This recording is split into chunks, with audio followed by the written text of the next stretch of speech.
تو کوئی صلاحیتوں کی وجہ سے، کوئی قبولیت عامہ کی وجہ سے، کوئی پاگل پن کی وجہ سے، مختلف وجہ سے شیطان نے مختلف لوگوں کو ورغلایا اور انہیں ادعائے نبوت کیا. لیکن ان کو متبعین ان کے، چونکہ اس طرح کے لوگ بڑے صلاحیتوں والے ہوتے تھے اور معاشرے میں مقبولیت کی وجہ سے انہوں نے یہ دعوے کیے تو مل گئے ان کو. لیکن اس کے بعد جب وہ چلے گئے تو کام ختم ہو گیا، چونکہ ایک کانٹ کی ہنڈیا تھی، بس وہ چولہے پہ ٹوٹ گئی، بات ختم ہو گیا. لیکن دو لوگ، بہاؤاللہ ایرانی اور مرزا غلام قادیانی، ان دونوں کے ماننے والے جھوٹے متبعین 100 سال گزرنے کے بعد بھی اب بھی موجود ہیں. تو اس کی کیا وجہ؟ تو اس کی سادی وجہ یہ ہے کہ مرزا قادیانی کو اور بہاؤاللہ کو جن لوگوں نے کھڑا کیا تھا، نو آبادیاتی وزارت کا نظم تھا، جنہوں نے یہ طے کیا کہ اگر ہمیں کوئی ایسے لوگ مل جائیں جو نبوت کا دعویٰ کریں اور ان سے کچھ کام لیے جائیں، تو یہ ان کے پالتو لوگ تھے. تو یہ چلے بھی گئے تو نو آبادیاتی وزارت آج بھی ان لوگوں کی سرپرستی کر رہی ہے اور ان کو مال فراہم کر رہی ہے اور ان کی تقویت کا سبب ہے. وہ ایک بدماش تھا جس نے کہا کہ مسلمانوں کو توڑنے کے لیے 4 چیزیں ان سے ختم کی جائیں تو ان کو توڑا جا سکتا ہے. یہ ناقابل تسخیر لوگ ہیں. دنیا کے اوپر بڑی قومیں آئیں لیکن جب ان کی تہذیبیں مٹی تو دوبارہ اٹھ نہیں سکی. سلطنت روما کا کسی زمانے میں طوطی بولتا رہا. آل ساسان نے 3150 سال ایران پہ حکومت کی ہے. یکے بعد دیگرے اس ایک خاندان کے 150 حکمران تخت نشین ہوئے. لیکن پھر دنیا آل ساسان کا نام بھی بھول گئی، ان کی قبروں کے نشان بھی باقی نہیں بچے. وہ تہذیب اجڑی تو کچھ چیز باقی نہ بچی. سلطنت روما الٹ گئی تو ان کی شناخت بھی باقی نہ رہی.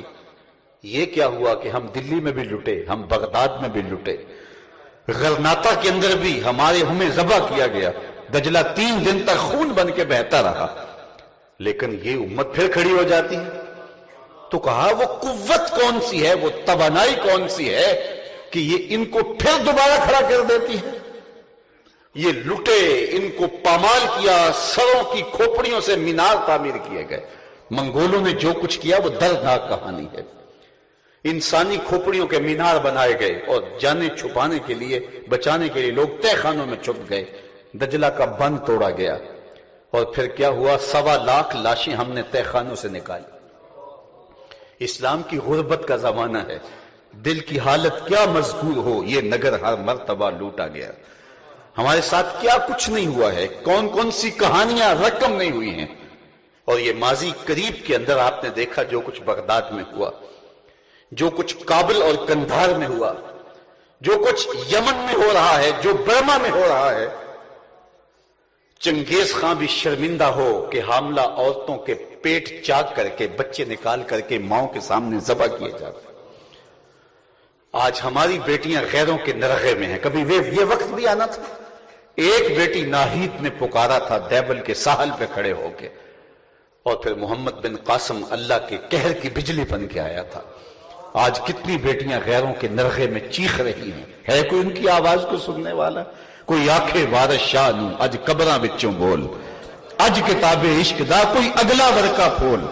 ایک روئی سی تھی پنجاب دی تو لکھ لکھ مارے وین، اج لکھاں تیاں دیس تیرے دیاں وارث شاہ تینوں کہن. اج دین نبی دا وانگ یتیماں تے گھر کر تکے کھاوے، کتھوں لباں عمر بہادر جڑا روندے نوں گل لاوے. آفیہ بیٹی کون تیرے دی رووے تے کرلاوے، کیڑا او دے اتھرو پونجے کیڑا چپ کراوے. آج امت کہاں کھڑی ہے؟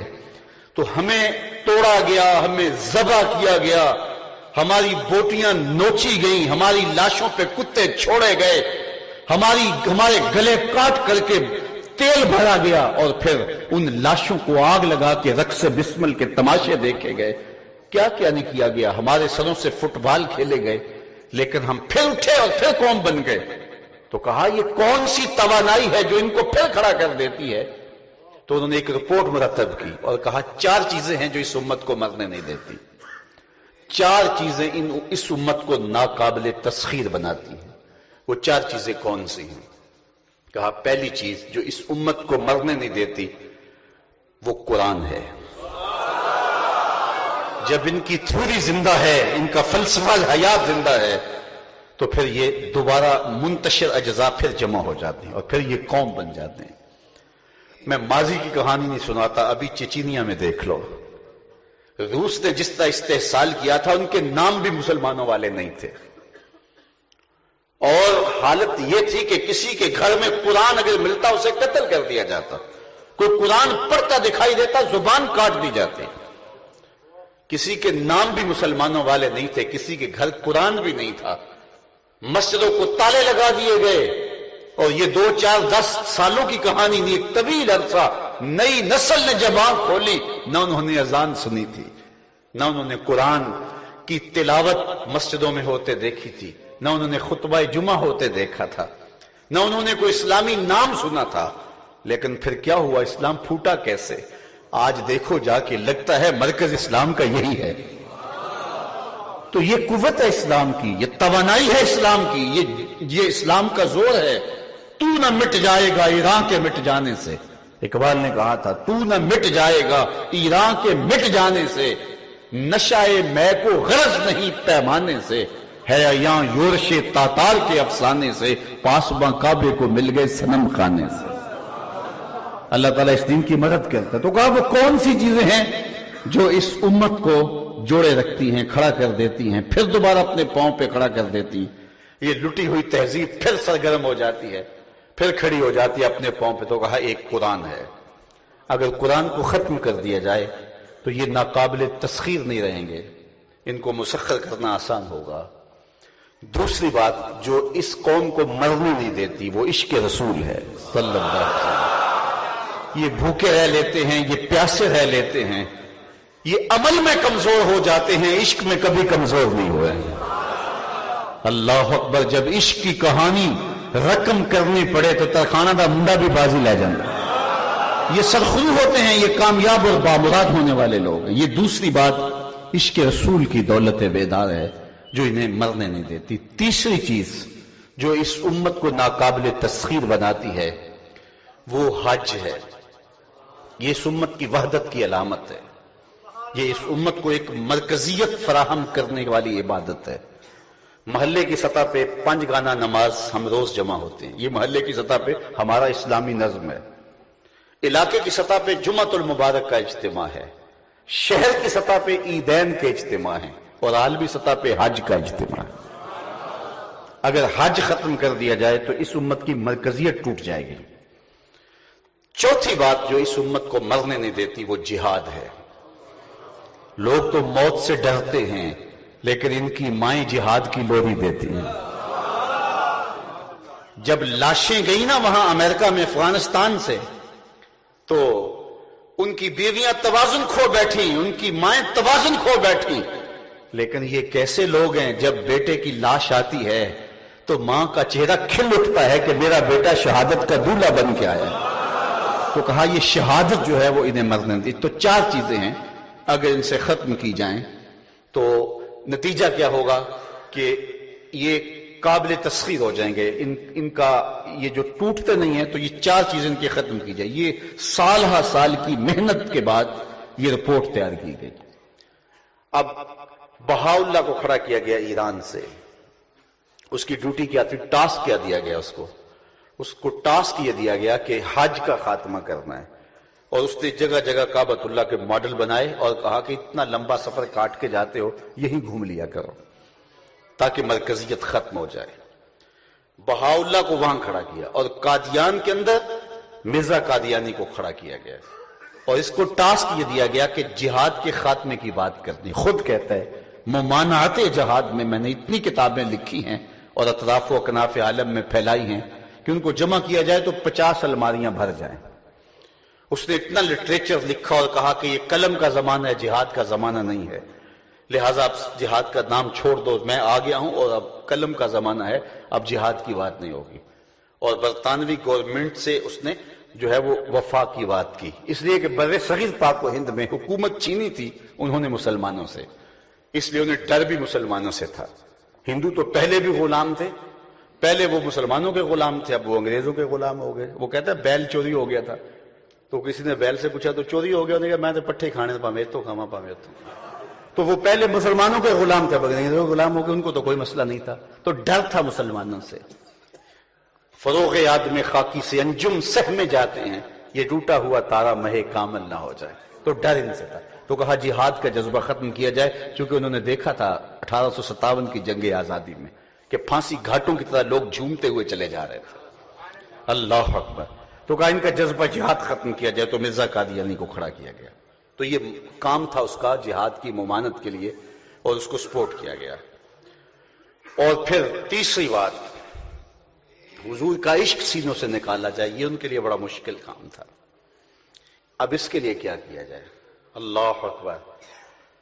اب میں اس پر بہت لمبی گفتگو ہے، لیکن میں صرف ایک بات کی طرف آپ کو اشارہ کرنا چاہوں گا، اور وہ کہانی آپ کے لیے سمجھنے میں دقت نہیں ہوگی۔ ہر وہ راستہ جو حضور کی محبت کی طرف جاتا تھا، اس راستے کے آگے بیریئر رکھ دیے گئے، اور یہ پہلی بار ہوا۔ علماء سے پوچھئے، معتزلہ بھی آئے، انہوں نے بھی اختلاف کیا، لیکن ان کا اختلاف ذات رسالت مآب کے حوالے سے نہیں تھا۔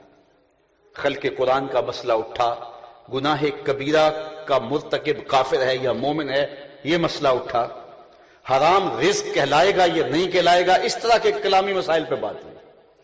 مرجی آئے، لا ادری آئے، اندیا آئے، کتنے لوگ آئے، باطنی فرقہ اٹھا، کتنے لوگ اٹھے، لیکن کبھی ایسا نہیں ہوا تھا کہ ذات رسالت مآب صلی اللہ علیہ وسلم پہ بات ہوئی ہو۔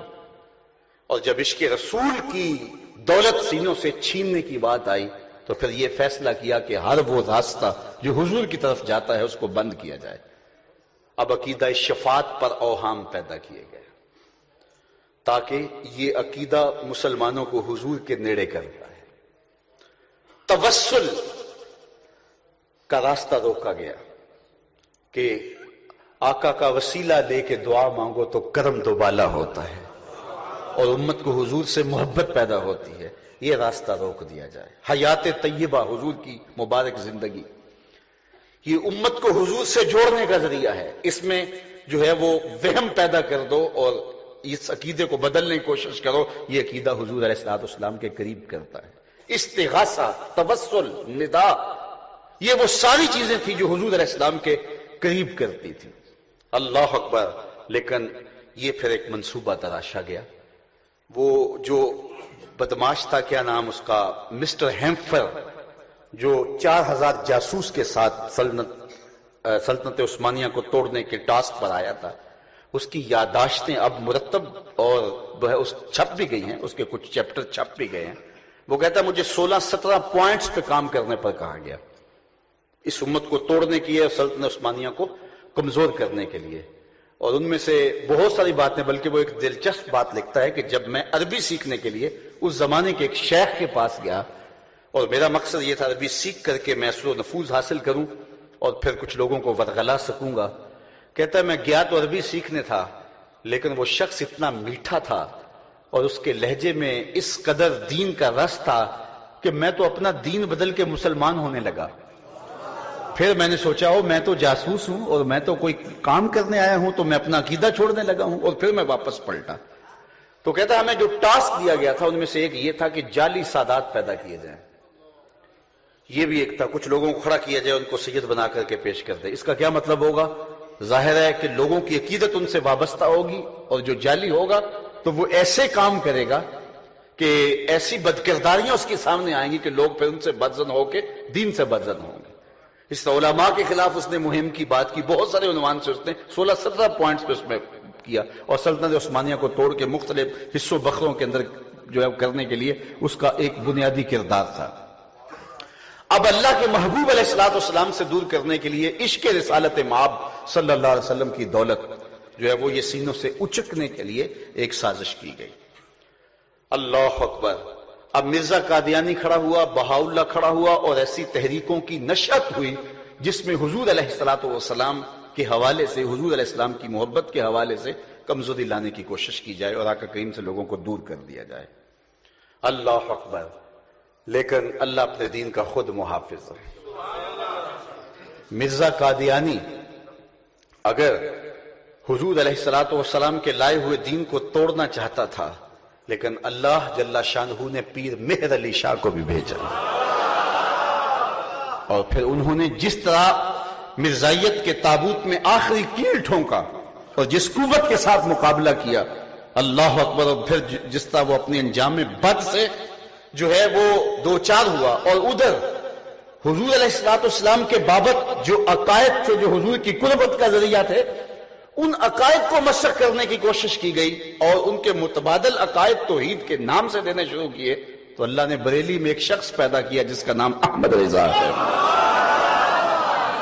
اور پھر انہوں نے، ان کے قلم جب چلتا تھا تو لاشیں تڑپ تڑپ کے گرتی تھی، اللہ نے وہ قوت دی، توانائی دی۔ اور پھر ایک سازش اس زمانے میں کی گئی کہ تسلسل کے ساتھ گستاخیاں کی جائیں تاکہ ان کے اندر آہستہ آہستہ قوت احتجاج بھی دم توڑ جائے۔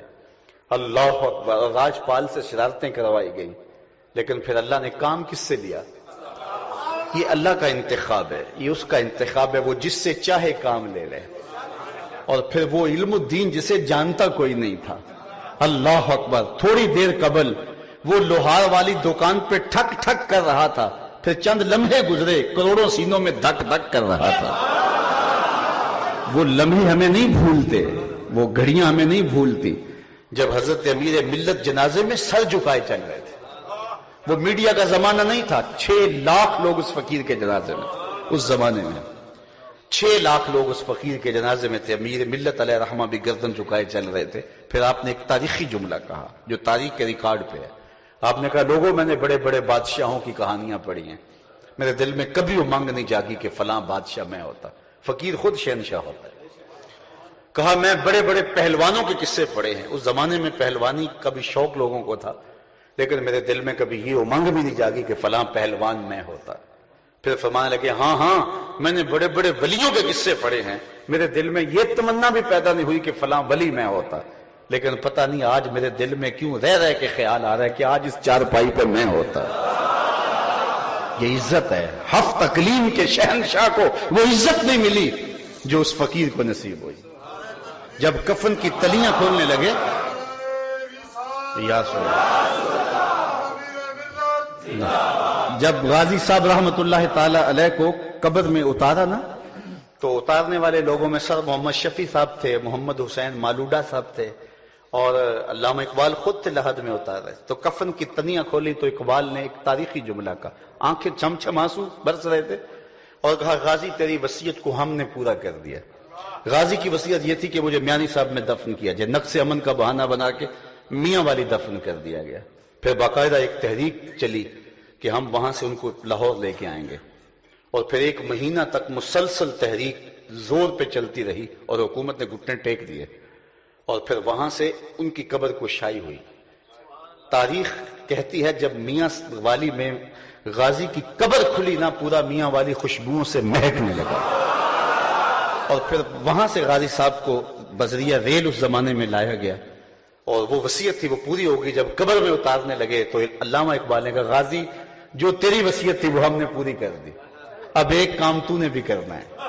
اور ساتھ رو رہے تھے اور تنیاں کھول رہے تھے، کہا غازی جب لاحد میں رسول اللہ آئے تو اقبال کا حضور کو سلام کہتے ہیں، اللہ اکبر۔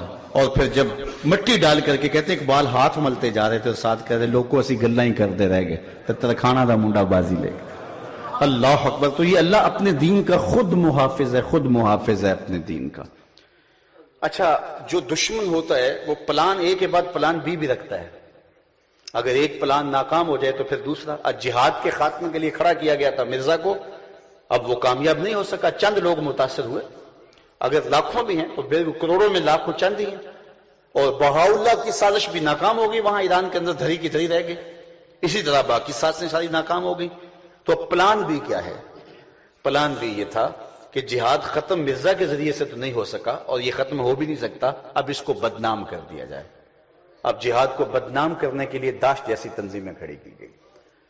دشمن ہمارا خاموش نہیں بیٹھا، اور پھر سروں کو کاٹ کر کے قبروں سے لاشوں کو نکال کر کے چوراہوں میں لٹکایا گیا، اور پھر سروں سے فٹ بال کھیل کے لوگوں کو بتایا گیا یہ جہاد ہوتا ہے، اور پوری دنیا کے اوپر جو ہے پھر اس کی میڈیا کے ذریعے سے مہم چلائی گئی اور لوگوں کو بتایا کہ یہ جہاد ہوتا ہے۔ تو جہاد کو ختم تو نہ کیا جا سکا، پلان بی کے طور پہ جو ہے وہ دوسرا منصوبہ یہ لایا کہ جہاد کو بدنام کر دیا جائے۔ اسی طرح حج کو ختم تو نہیں کیا جا سکا، لیکن ایسے لوگ ذمہ دار مقرر کر دیے جائیں وہاں اپنی خواہشوں اور مرضیوں اور اپنی رضاؤں سے، اللہ اکبر، کہ حج رسم رہ جائے، حج کی وہ مرکزیت اور حج کا مقصود باقی نہ رہے۔ مجھے بتاؤ، کیا حرم کا خادم امریکہ مقرر کرے گا؟ اور پھر وہ ہمارے لیے وہ ہمارا وہ روحانی مرکز کا رہنما ہوگا؟ کیا ہم کھلی آنکھوں سے یہ منظر نہیں دیکھ رہے؟ حج کا اجتماع ہو اور مسلمانوں کے بچے پیٹوں سے نکال کر کے ذبح کیے جا رہے ہوں برما میں، اور عورتوں کی چھاتیاں کاٹی جا رہی ہوں، اور ماؤں اور بھائیوں کے سامنے بہنوں کی آبروئیں لوٹی جا رہی ہوں، اور حج کے خطبے میں نہ ذکر ہو اور نہ ان کے لیے دعا مانگی جائے، تو پھر حج کے کیا مقاصد پورے ہو جاتے ہیں؟ اقبال تو اس دور میں چیخا تھا جب سلطنت عثمانیہ ٹوٹی تھی اور حج اپنی مقصدیت اور اپنے اس پیغام اور مشن سے ہٹ گیا تھا، تو آج اقبال ہوتا تو کیا کہتا؟ اس زمانے میں اقبال نے کہا تھا، اقبال یہ پوچھے کوئی زائرین حرم سے، اقبال کوئی پوچھے یہ زائرین حرم سے، حرم کا تحفہ کیا زمزم کے سوا کچھ اور نہیں؟ کہ جو حاجی آتا ہے میں پانی ہی دیتا ہے، میں کھجوریں کھلاتا ہے، وہاں سے اور کیا لے کر آئے ہو؟ وہ ایک پیغام ملنا تھا جو پوری دنیا پہ پھیلنا تھا، اور امت کی نہضت کا ذریعہ تھا حج، لیکن حج ایک رسم بن کے رہ گیا۔ اور اقبال نے اس وقت کہا تھا، واعظ قوم کی وہ پختہ خیالی نہ رہی، اللہ اکبر، واعظ قوم کی وہ پختہ خیالی نہ رہی، برق طبعی نہ رہی، شعلہ میں کالی نہ رہی، رہ گئی رسم آذاں روح بلالی نہ رہی، فلسفہ رہ گیا تلقین غزالی نہ رہی، مسجد مرثیہ خواہیں کہ نمازی نہ رہے، یعنی صاحب اوصاف وہ حجازی نہ رہے۔ صاحب آج ہم کہاں ہے؟ ختم نبوت کا پیغام یہ ہے کہ اپنے آقا کے لیے اپنا سب کچھ حاضر کر دیں۔ ہم جیے تو حضور کے لیے، ہم مریں تو حضور کے لیے، اپنی نسلوں کو حضور کا نوکر بنائیں، اپنے گھروں میں ختم نبوت کے شعور کو اجاگر کریں، اپنے کردار اخلاق کو اتنا ستھرا اور پاکیزہ کریں کہ لوگ دور سے دیکھ کے کہیں کہ یہ محمد عربی کا غلام آ رہا ہے۔ اپنی زندگی کو اچھا بنائیں، غیرت کی زندگی جینے کا سلیقہ سیکھیں، اور باہمی اتحاد اور یگانگت کے ساتھ ہم آگے بڑھ سکیں گے۔ گروہوں میں، ٹولیوں میں تقسیم ہو کر کے ہم اپنی طاقت منتشر تو کر لیں گے، لیکن ہم کچھ بھی نہیں کر سکتے۔ لیکن جب ہم یکجا ہو کے آگے بڑھیں گے تو پھر پوری دنیا کے اوپر غلبہ حضور کے دین کا ہی ہوگا انشاءاللہ۔ اور اگر یہ ہم نہیں کریں گے تو سن لو، اگر ہم نہیں کریں گے تو ہمیں مٹا دیا جائے گا، ہماری جگہ اور لوگ آئیں گے جو یہ کام کریں گے۔ اور ہم نے کتب حدیث میں پڑھا ہے، کتاب الفتن دیکھیے، کتاب الملاحم دیکھیے، یہ حدیث موجود ہیں کہ اللہ تعالیٰ وہ وقت لائے گا اس امت کے اوپر، اور ایک گھڑی آئے گی کہ پتھر بھی اور درخت بھی دوسروں کا ساتھ نہیں دیں گے، اور ایک وقت آئے گا کائنات کی کوئی چھت ایسی نہیں ہوگی جہاں میرے حضور کے نام کا جھنڈا نہیں ہوگا، ذکر میرے حضور کا ہی ہوگا، گلی گلی تذکرہ انہی کا ہوگا۔